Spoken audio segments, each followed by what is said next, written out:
Ne reste pas là à ne rien faire. Prier déjà, c'est faire quelque chose. Intercéder pour votre église, c'est faire quelque chose. Se lever pour aller annoncer l'évangile, c'est faire quelque chose. Se lever pour aller visiter un frère, non pas pour critiquer, mais pour l'encourager, c'est faire quelque chose. Et Dieu sait ce que vous faites. Les hommes n'ont pas besoin de savoir. Même votre pasteur n'a pas besoin de savoir. Mais l'Esprit de Dieu sait ce que vous faites. Et si vous levez et que vous faites quelque chose, vous allez voir même que les choses vont avancer. Oui. Si tu te lèves sans être responsable, sans être diacre et faire quelque chose, tu verras que Dieu va accomplir de grandes choses. C'est une cause commune, une mobilisation générale où chacun doit jouer son rôle, chacun doit jouer sa part. Or, tu es dans une église où tu es en train d'implanter, où Dieu cherche des concurrents, où Dieu cherche des guerriers, où Dieu cherche des personnes qui intercèdent, des personnes qui sont à la brèche. Quand il y a d'autres qui sont sur les fronts, il y a d'autres à la maison qui prient, qui soutiennent. Mais tu ne fais rien. Et tu veux que les chaises soient pleines.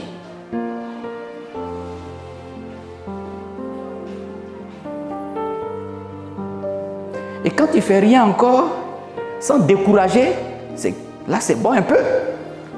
C'est pas bon, mais on peut dire c'est bon un peu. Mais quand toi tu ne fais rien, c'est toi qui décourages. Quand toi tu ne fais rien et c'est toi qui perturbes, c'est encore dangereux devant Dieu.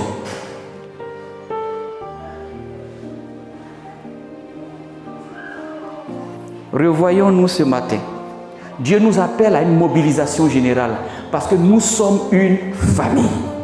Regardez combien de fois c'est difficile qu'on avance et qu'on doit aller chercher encore les autres.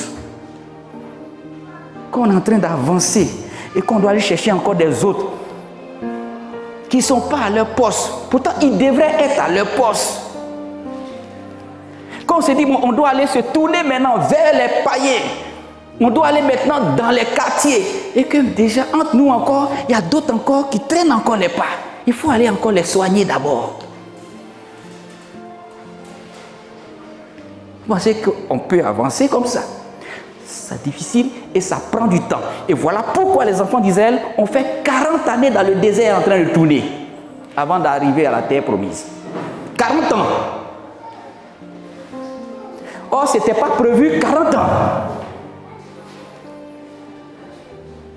Parce que le but est commun. La cause est commune. Donc, c'est ensemble qu'il faut avancer. Mais quand il y a quelqu'un qui est malade, il faut le soigner. Ceux qui meurent aussi, il faut les enterrer. Oh, il y a tant de deuil. Il y a beaucoup qui sont morts. Il faut les pleurer d'abord. On ne peut pas continuer le voyage avec un mort. On va prendre du temps pour pleurer le mort. C'est pour ça qu'ils ont fait 40 ans. Il y a eu beaucoup de morts. Ne sommes-nous pas en train de pleurer encore nos morts? Oh, il y a la terre promise que Dieu a promis. Ne soyons pas parmi les morts spirituels. Soyons parmi les vivants qui font avancer l'œuvre de Dieu. Soyons la force motrice qui fait avancer l'œuvre de Dieu. Soyons ce moteur-là qui est rempli toujours du carburant de l'Esprit de Dieu et qui fait avancer la flamme de l'Esprit dans l'Église. Ne soyons pas celle-là qui éteint la flamme. Que ta flamme soit toujours allumée. Quand c'est allumé, on avance avec les flammes allumées.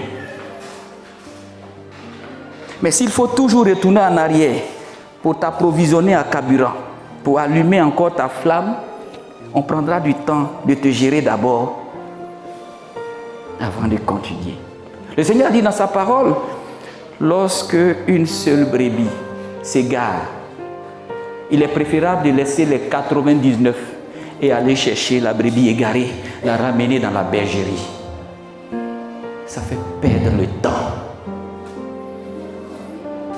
Or, le temps est compté, peuple de Dieu. La parole de Dieu déclare dans le psaume 90, verset 10, les jours de nos années s'élèvent à 70 ans. Et pour les plus robustes, à 90 ans. Et l'orgueil qu'ils en tirent n'est que peine et misère, car ils passent vite et nous nous envolons. Combien de jours on passe sur cette terre? Combien d'années? La Bible dit les jours de nos années s'élèvent à 70 ans. Vous allez voir la moyenne même maintenant là. La Bible même a parlé de 70 ans, mais la moyenne maintenant là, de vie, c'est 60 ans. 60 ans. Si tu as trop vécu, 60 ans. On dit les plus robustes. La Bible dit même 70 ans. Si tu as trop vécu. Les jours de nos années, 70 ans. Les plus robustes là, ils vont jusqu'à 90 ans. Regarde dans ta famille. Compte ceux qui ont 100 ans. Il n'y en a même pas. Ceux qui ont 100 ans. Et puis tu as combien d'années aujourd'hui? C'est-à-dire que nous qui avons peut-être 60 ans. Il dit 60 ans. Nous qui avons la cinquantaine là. Bientôt, nous on s'en va. Si on a trop 70 ans, si on a trop 90 ans. Et comme maintenant on meurt même, bébé, on meurt même à 2 ans, à 3 ans, à 4 ans, à 10 ans. Allez-y voir quelque chose. C'est le temps de donner le maximum pour le Seigneur. Quand on est dans une communauté, quand on est chrétien, nos buts là, c'est ensemble. Quand on est dans une église, ici là, tout ce qu'on fait, on a un but commun. On a un but commun. On sert Dieu. C'est pour ça qu'on est là. On est là pour conquérir pour le Seigneur. Donc le but étant commun, ne soyons pas ceux-là qui tirons en arrière, mais faisons avancer la machine, la locomotive de Dieu. Si nous ne pouvons pas aider les autres, alors ne les décourageons pas. Il y a plusieurs façons de décourager. Et quand tu décourages, tu te mets contre Dieu. Or, c'est dangereux de combattre contre Dieu. Évitons ce combat-là. Nous serons vraiment perdants. On ne combat pas l'Éternel. On ne combat pas ceux qui veillent. On ne combat pas ceux qui prient. On ne combat pas nos conducteurs. Fortifions-les, soutenons-les dans la foi. Et ne restons pas aussi à Galade et à Géazer, comme les enfants, les fils de Ruben et les fils de Gad. Le pays est vaste. Le pays de la promesse est vaste. Les bénédictions divines sont vastes. Ne nous contentons pas seulement de notre salut pour dire que moi je suis déjà sauvé. De toutes les manières, leur église là, si je suis content, je vais là-bas. Si je ne suis pas content, je reste à la maison. Beaucoup agissent comme ça. Quand ils sont contents, ils viennent. Quand ils ne sont pas contents, ils peuvent rester à la maison. Ce n'est pas leur problème. Mais tu es en train de mal agir. Parce que l'affaire de Dieu, l'affaire d'une église, c'est l'affaire de tous. Ce n'est même pas l'affaire seulement du pasteur. Dieu l'a mandaté. Dieu lui a donné la vision. Mais Dieu lui a dit, travaille avec le peuple de Dieu. C'est pour cela que nous travaillons avec le peuple de Dieu. Et c'est pour cela que nous attirons votre attention sur votre responsabilité. C'est vrai, les leaders ont leur responsabilité, mais toi aussi, qui te disposes tous les dimanches, tous les mercredis et tous les vendredis à écouter la parole de Dieu, tu as aussi ta responsabilité. Tu appartiens à une communauté. Et quand tu sors d'ici, là, les gens diront, lui là, il est à l'église Faison. Celle-là, elle appartient à l'église. Lui là, il est diacre à l'église là-bas.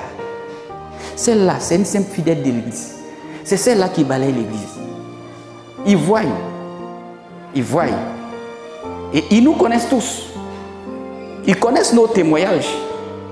Parfois, ils connaissent nos vies. Prenons un engagement à la mobilisation générale. Beaucoup de choses nous attendent. Mais nous devons nous joindre à nos vaillants guerriers, à nos combattants. Certains peuvent être sur le théâtre des opérations, d'autres peuvent être même à la maison et prier. Même soutenir également par des finances, par des moyens financiers. Oui, on peut soutenir l'œuvre de Dieu par ce que nous avons dans la poche, par nos actions. Faisons-le. selon ce que Dieu met dans notre cœur. L'Église a un défi à relever. Je vais dire à quelqu'un. L'Église a un défi à relever. Hier soir, j'étais à la cérémonie de graduation, de remise des diplômes de serviteurs de Dieu qui ont fait des études pastorales. J'ai un de mes frères qui était récipiendaire. Je suis allé assister. L'Église a un défi à relever en termes de connaissances. Et on doit apprendre. C'est important. On doit être versé dans les Écritures aujourd'hui. Parce que regardez comment le monde évolue. La technologie, tout évolue. Mais si tu n'apprends pas, tout ce qui se passe aujourd'hui, c'est dans la parole de Dieu. C'est pour cela que la formation, elle est importante.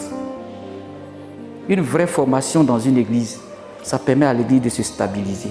Les gens n'ont qu'à venir. Ils n'ont qu'à avoir peur des enseignements, ils n'ont qu'à partir. Ce n'est pas grave. Mais Dieu va faire son travail. Dieu va continuer. Un peuple bien formé est un peuple qui demeure. Parce que la parole de Dieu ne passera jamais. Tout va passer.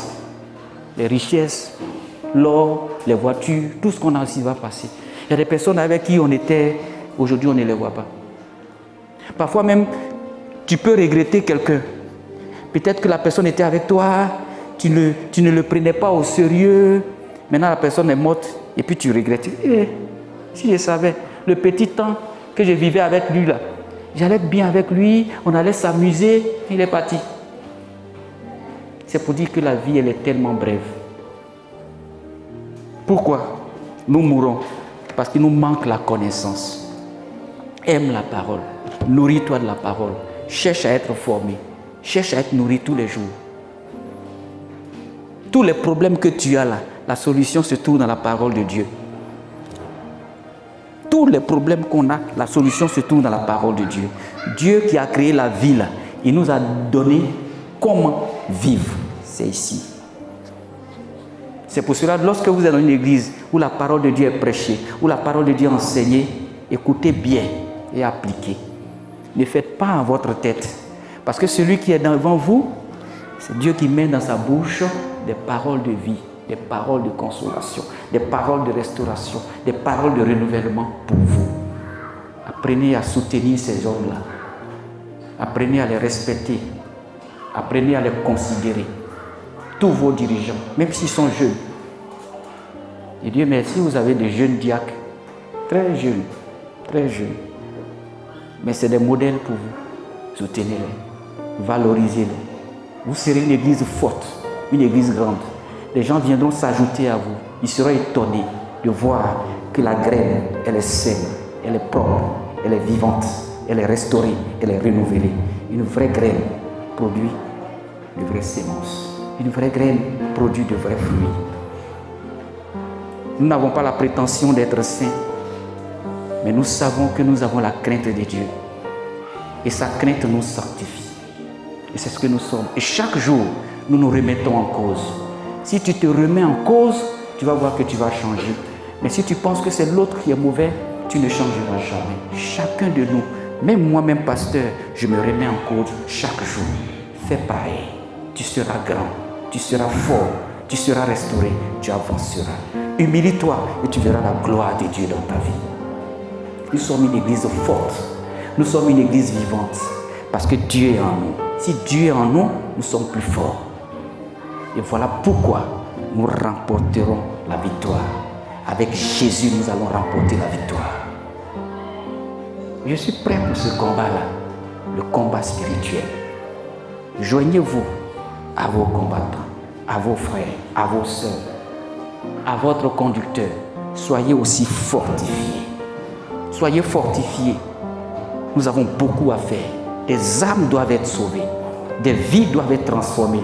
À l'écoute de la parole de Dieu. Retrouvez-nous sur nos pages Twitter, Instagram et YouTube. Que Dieu vous bénisse.